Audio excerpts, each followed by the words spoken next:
The first thing you need to know is this. They call my hurricane shutters an eyesore, threaten me with fines, and force me to take them down just days before the biggest storm in a decade. And when I warned them what was coming, they laughed. But when the winds came, their homes tore apart like tissue paper in a washing machine. You might think this is just a story about a storm. It's not. This is what happens when folks in power lose their common sense, and one stubborn, retired Army man refuses to roll over and play dead. You don't live through 20 years in the Army without learning how to read a sky. The weather doesn't care about your rules. It doesn't care about your board votes or how pretty your front porch looks. It just comes fast and mean, and if you're not ready, it takes everything. I remember that Tuesday morning like it's tattooed on the inside of my eyelids. I was standing on my porch, coffee gone cold in my hand, watching the clouds roll in thick as dirty wool, that barometer dropping faster than a rookie on his first jump. Hurricane Maureen wasn't just a possibility anymore. She was a damn promise.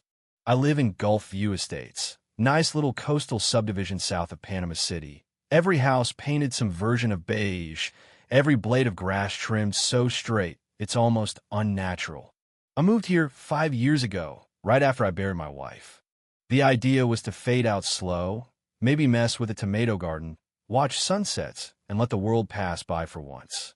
The HOA had other ideas. While my neighbors were arguing over who made the better deviled eggs for the block party, I was busy printing out NOAA strike maps and checking every pressure reading from here to Cuba. By Monday night, every serious weather model was pointing right at us. My hurricane shutters, battleship gray, ugly as homemade sin, but tough, were stacked in my garage, ready to go. Those panels survived Irma, Michael, even that close call with Ian. Not pretty, but alive beats pretty every single time. So Tuesday, I'm out there sweating, bolting those suckers onto my Windows Scout, my old German Shepherd mix, giving me the side eye from the shade. That's when I hear the HOA golf cart roll up, slick as a salesman in Sunday shoes. Dana Whitmore steps out first, blazer in 90 degrees, clipboard, sunglasses that probably cost more than my old truck. Behind her is Karen Delaney, queen of the board, guardian of all things curb appeal. Dana's voice is sweet as syrup, Mr. Cooper. We've had complaints about unapproved exterior modifications. I just look at them. These are hurricane shutters, Dana. Storm's coming, 80% landfall by Thursday. Karen barely glances up. They're not on the vendor list. They violate Section 7B, uniform appearance. They're reflective, industrial, and frankly, an eyesore. I just stood there, waiting for the punchline, but it never came. You're telling me to take them down? I ask, barely keeping my voice even. File a retroactive application. Dana's already tapping her tablet. The review committee meets Wednesday after next. After next, failure to comply triggers daily fines. You know the rules. And just like that, they roll away, sure they've done the world a favor. That night, I sat on the porch with Scout's head on my boot. The air smelled like metal, like the storm was breathing on us already. I couldn't sleep. I'd seen this show before. Folks losing their homes over the wrong mailbox. A widow who lost her place because the board didn't like her late husband's bench. These people don't negotiate. They bury you in paperwork. So at 2 a.m, I went outside with my headlamp and finished bolting every last panel up. By dawn, my arms shook, knees screaming, but I felt almost at peace. At 6 a.m., I took them all down again. Every single one. Snapped pictures of the bare windows, stacked the steel in the garage, snapped the violation notice already taped to my door like a white flag. I documented everything.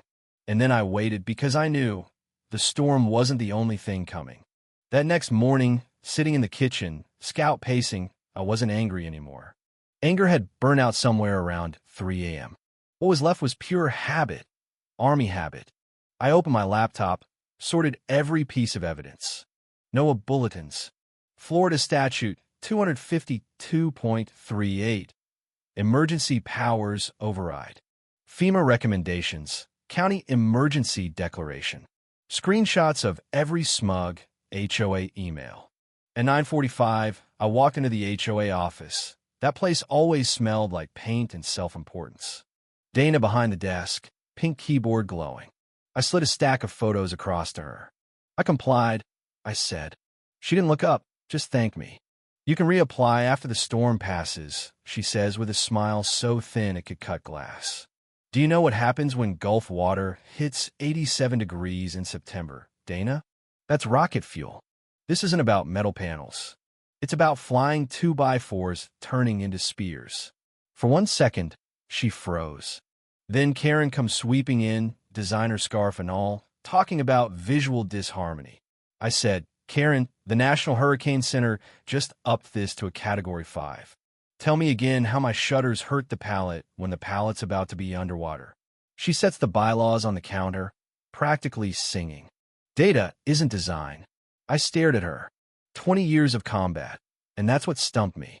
If someone's kid dies because you wouldn't let us protect our windows, you gonna read the bylaws at the funeral? Are you threatening the boar, mister? Cooper, she shoots back, twist the knife, flip the switch from fake concern to full offense. No threat, just weather. And weather doesn't negotiate. I left before I said something that'd land me in cuffs. Back home, I did what I could without starting another war. Sandbags, braces, interior plywood, stuff I could throw up in a pinch. Scout shadowed me, never leaving my side. Then, 4:17 p.m., knock at the door. I saw what they made you do. I got plywood, no idea how to mount it. Grab every scrap. I said, we've got 5 hours of daylight. For 5 hours, we worked house to house like a two-man brigade. Plywood, cardboard, whatever folks had. Doors closed, blinds drawn, working in secret from the white golf cart, prowling like a shark. By nightfall, 23 windows covered across 9 homes.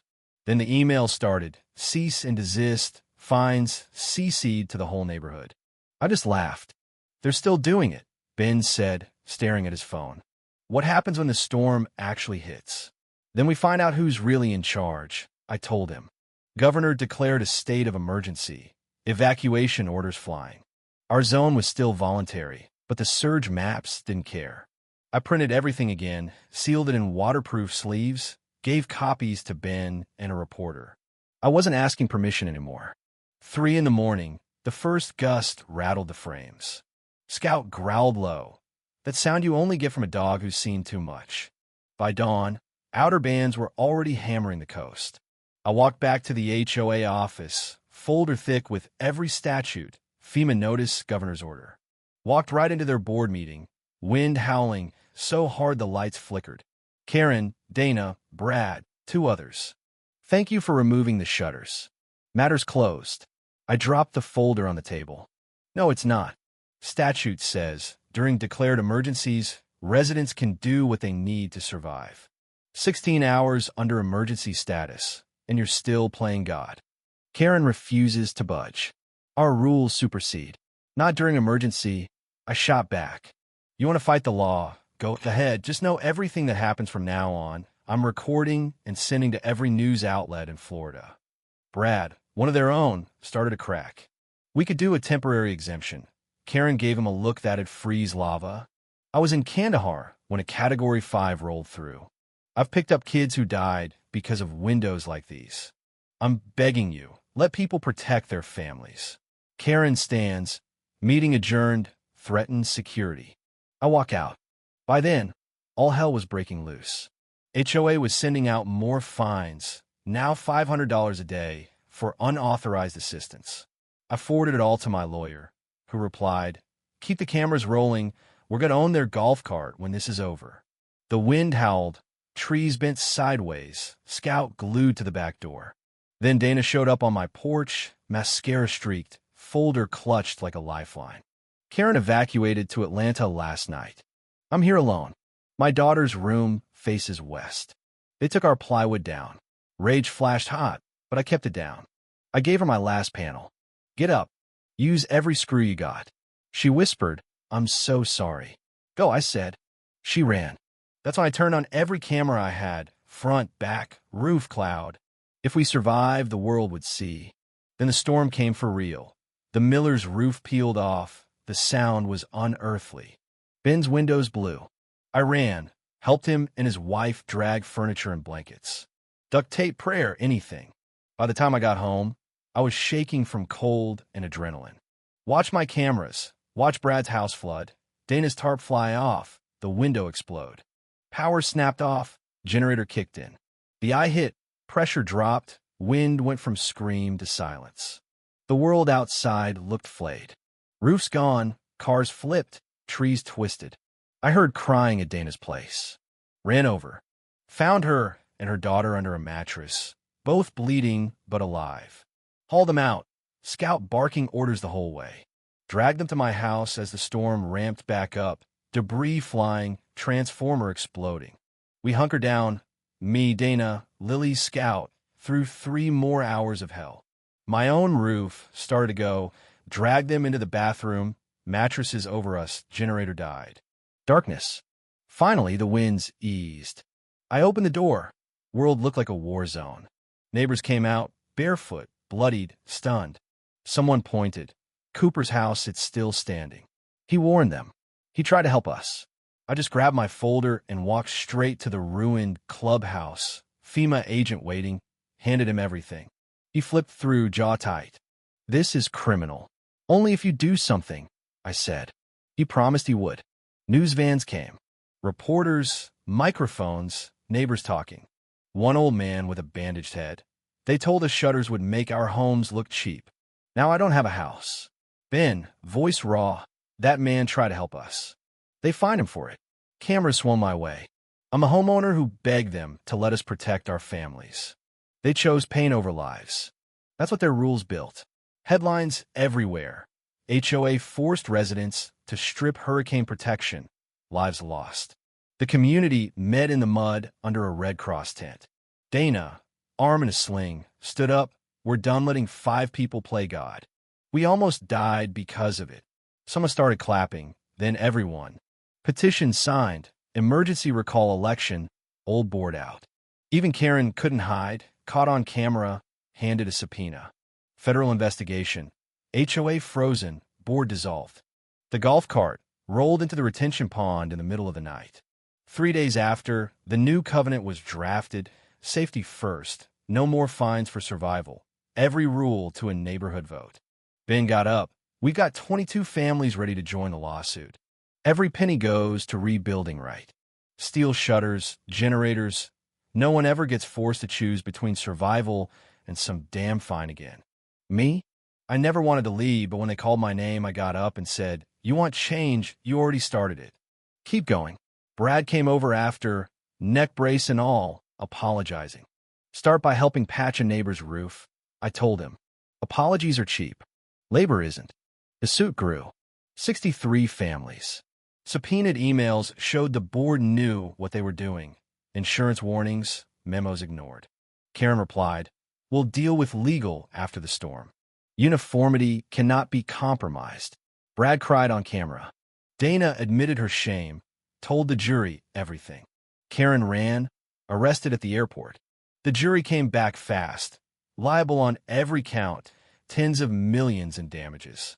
Judges' ruling rewrote the law, forced the state to pass an Emergency Rights Act. HOAs now can't override safety in an emergency, period. Karen, lifetime ban, probation, $2 million personal hit. She left for Nebraska. No one misses her. Every spring now, the shutters go up on every house. No meetings, no votes, no permission. They're still ugly as hell. They work. And nobody ever tells us to take them down again. We still argue over lawn mowing, and some kids still blast music at 2 a.m. Every so often. But the fear is gone. The white golf cart never came back. Clubhouse rebuilt. Now with steel shutters, ugly, unanimous. Every May, my driveway fills with neighbors and ladders and sugar-filled coffee. Scout supervises. Hope Morales, Ben's daughter, insists on carrying the smallest panel. Dana married a contractor, rebuilt on Karen's old lot. Porch big enough for half the neighborhood. Lily painted a mural, a cartoon shepherd with a cape under a swirling hurricane. Underneath, we protect our own. One last thing. Sometimes, the toughest fights aren't in uniform on foreign sand. Sometimes they're right here, with a drill in one hand and a stubborn dog at your feet, facing people who mistake rules for community. We won because when the wind tried to erase us, we chose each other. That's what home is supposed to be. So let me ask you, if you'd lived here, what would you have done? Stuck to the rules or fought for your neighbor? Drop your thoughts below. Tell me, what's more important, the paint on your house or the people inside? That's how you know if you're really home.